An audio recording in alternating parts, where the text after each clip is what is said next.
Greetings, everyone. Pete Pardo here from Comic Book Users. Welcome to another episode of the show. Alongside in the co-captain's chair, Mr. Scott Berry. What's happening, Scott? Oh, same old, my friend, but with lots of cool Batman comics. Here we go. That's the focus today. Scott's going to show off some. He's a big Batman fan. We're all Batman fans, but Scott has got more Batman issues than I think myself and Bill combined. I'm not sure about Kirk. I know Kirk's got a ton of Batman, but Scott wanted to put together a fun little show for you guys, highlighting some cool stuff from a couple of eras here. And with that, I'll turn it over to Scott to kind of take us through some of this cool show and tell here. Cool. Well, thank you, sir. Yeah, I've got probably. I mean, I'm probably more of a Marvel guy when it comes to superheroes. I mean, I like a lot of DC, but I've got more Batman probably than anything else, any other character. With all the different titles and some pretty long runs on Batman and Detective and The Brave and the Bold. So let's get started. My oldest Batman issue, number 129 Wow, look at that. from 1959. And we got, I mean, this is a very different kind of Batman than probably modern audiences are used to, I'm sure. And this is even before the TV series. So, the TV series, they call it campy. This is almost cartoony, I would say. But it's kind of cool to have some books of that era, silly though they may be. And it's got Batwoman. I always thought she was a character with a lot of potential that I kind of like to see and didn't get used enough. Jumping forward to 1966. And we're into what they called the New Look era with Carmine Infantino on the art chores. Infantino and Anderson, I believe. Murphy Anderson. And this is the debut of Poison Ivy. This is a key. Yeah. And when I bought it, it wasn't that much, but it's one that's definitely spiked in recent years. Oh yeah, yeah. And then, of course, we got to show the Joker. Yep. Number 186. I believe that's also from 1966. More lighthearted, silly Joker, right? Yeah, certainly compared to what we're seeing today. And we will get to a very important issue in the Joker's evolution. Number 197. And here we see Batgirl and Catwoman doing battle while Batman is incapacitated, I guess I'd say.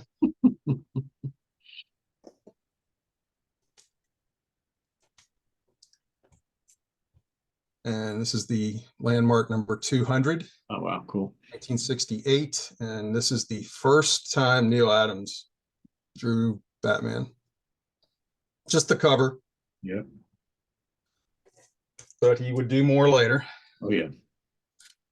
This one, I consider this sort of an undervalued key. And what I would say is key about it, I mean, other than having a cool Neil Adams cover, see Batman is leaving the Batcave here, and you see Robin's costume back here. So this is where Robin, Dick Grayson, goes to college. Ah, okay. And Batman goes solo for the first time since like the first year of his existence. And how often do you see Alfred on the cover? Yeah, Alfred. I mean, Alfred's got a tear in his eye there. Yep. Getting kind of sentimental about it. Now we get into the Neil Adams era. From 1970, got number 227.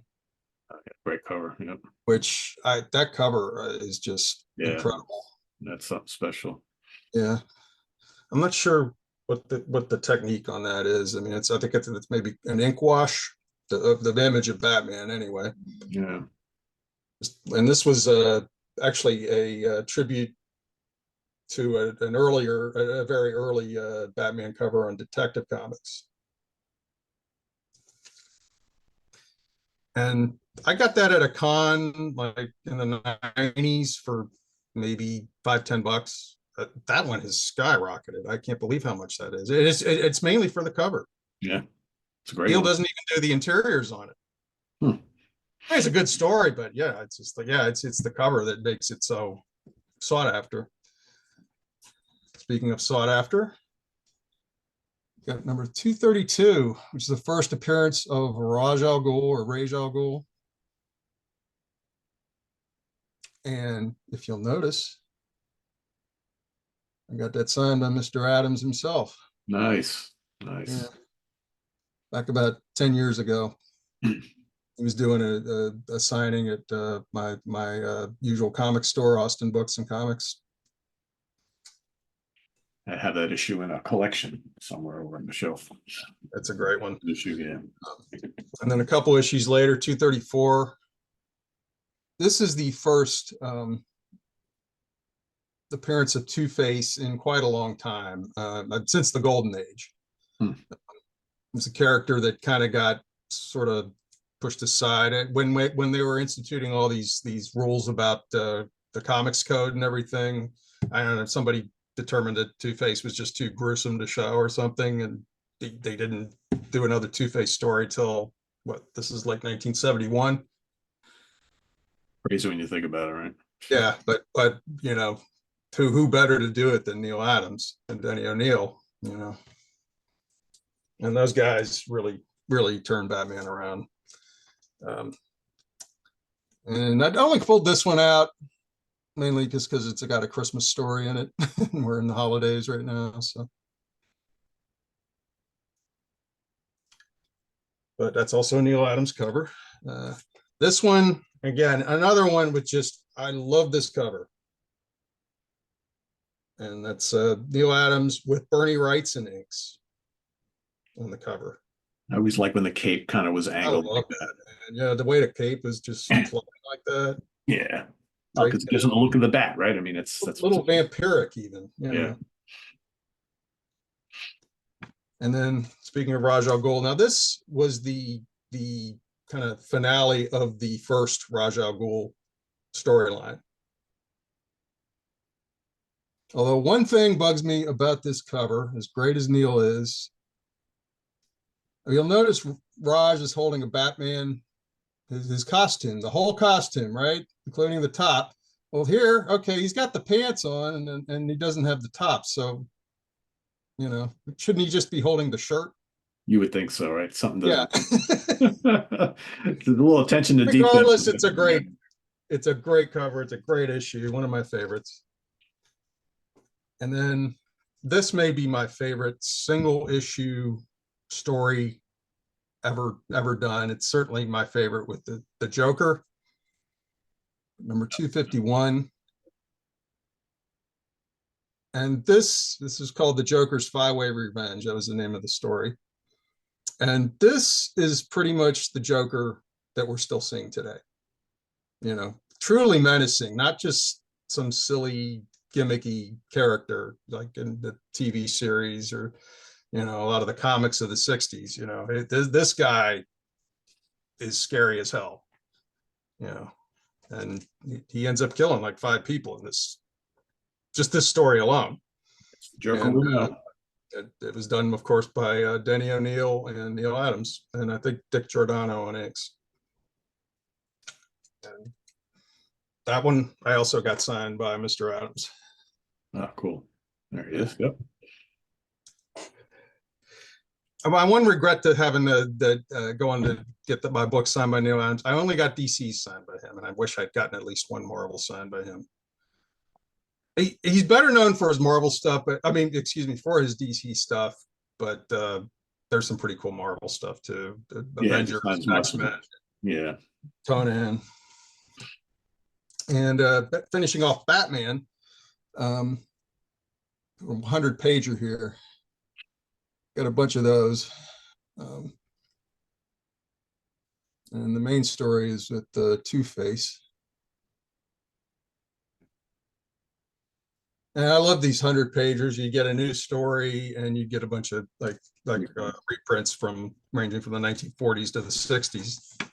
And for me, as a kid in the 70s who hadn't seen those earlier stories, it was kind of cool Oh yeah, to get those. yep. You know, they're new to me. And yeah, one of the ones I sent you was the 100-pager with the werewolf story with the Neil Adams drew. Yeah, that's a good one. That's a good one. Yeah, that's an important book to me, and I didn't take it out just because you showed it recently, but it is the first, is one of the first comics I ever bought. It is the first Batman, first DC, first superhero comic I ever bought. Pretty notable. Yeah. Yeah, so it was a pretty important book to me. Moving on to detective comics, and yeah, start again, you know, with the early period there, you know, earlier period. 1960, number 284.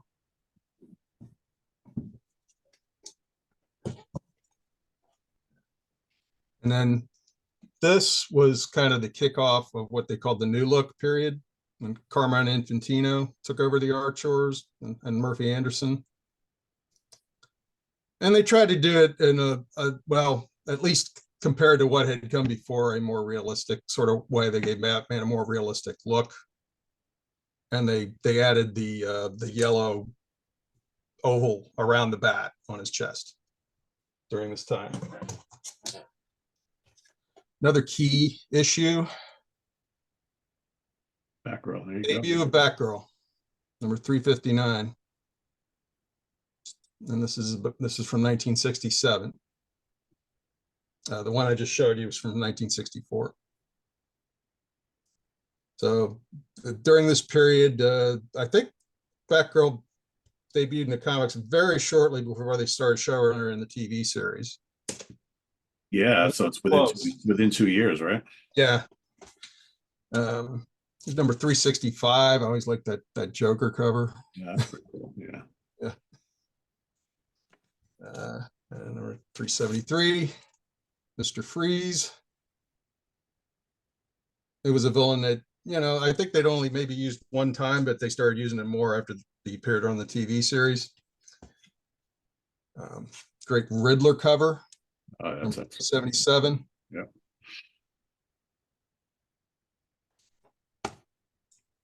Number 387. This is the 30th anniversary issue.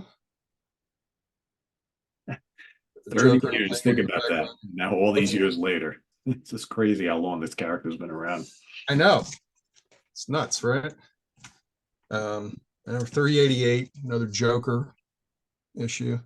And I think this one ends up being like the last Joker appearance for until like the Five-Way Revenge and Batman 251. And for a while there, they didn't show many of the major villains. When they went back and went back to Batman's roots and Danny O'Neill, Neil Adams, I think they just kind of wanted to focus on maybe more realistic sort of crime stories, you know. And eventually, of course, they had to bring back the villains. Yeah.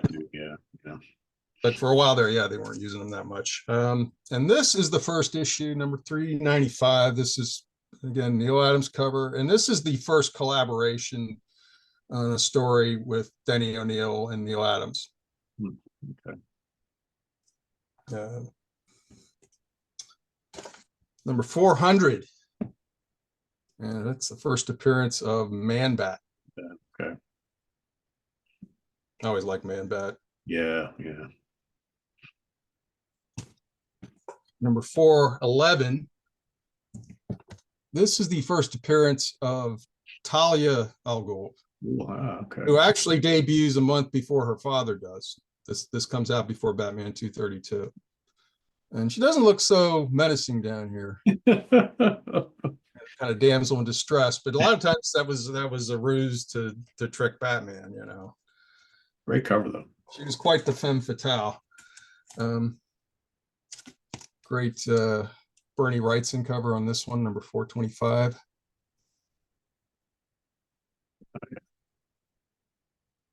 A little bit of a horror element to it. I mean, if you're gonna have Bernie Wrightson do the cover, you're gonna get that, right? Exactly. Always like this one a lot, number 437. And that's a Jim Aparo cover. he next to Neil Adams, he's my favorite Batman artist. And these, starting with this issue, they also had the Manhunter storylines as a second story, which ran about a year, I think. Okay. And they ended up finishing the storyline with Batman and the Manhunter teaming up. Didn't bring that one to show, but this is the second installment in that, number 438. I always like that cover. It's a Kaluta, my Kaluta cover. And beginning the 100-page issues.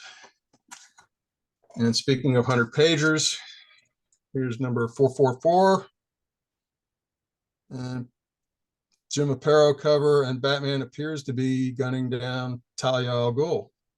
I was going to say, oof. This was probably the first multi-part storyline I read in a Batman book. It has a cool storyline called The Bat Murderer.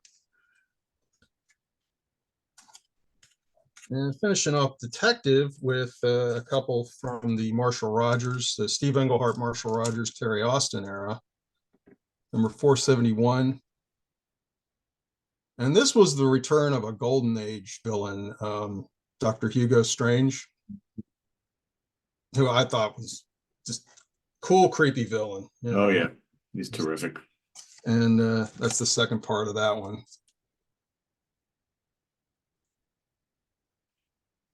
Well, the Batman is dead. Long live the new Batman. Yeah, the Batman Rogues Gallery is the best in comics. Always has been. I think you're right. And then finishing off, I just wanted to show some Brave and the Bold. You know, this was it was kind of a tryout book originally, but it eventually became a team up book for Batman. And this is the very first team up they did with Batman. And this one with Green Lantern. This is from 1965, number 59. And then a couple years later, we've got Batman and the Spectre. Yeah. With the awesome Neil Adams cover.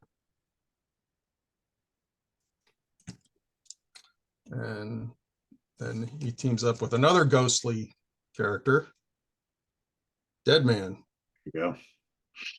And this sort of fit in with the whole Deadman storyline going on in Strange Adventures at the time. And of course, you had Neil Adams doing their artwork on both of those. Yeah, those are really good. I love them. I just love that cover.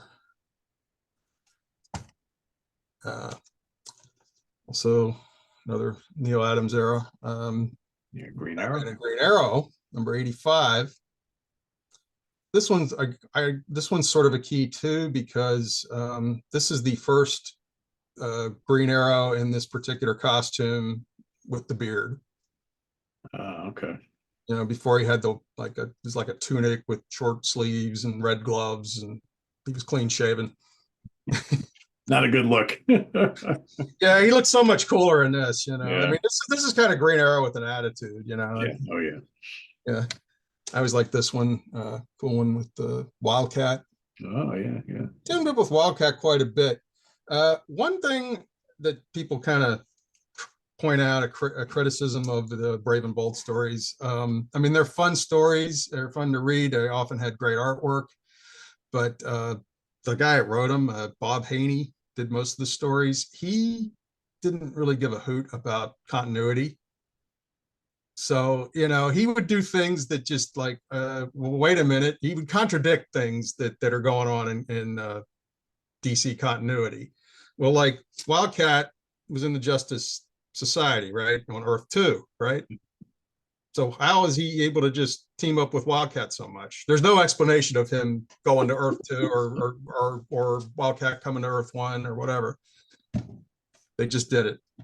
I always got the impression that the Brave and the Bold stuff was more supposed to be kind of family-friendly storylines and issues, and just forget about everything else that's going on. You know, just enjoy them for what they are. Yeah, they're nice little one-off stories, and you know, just don't worry too much about continuity. Some people can't do that.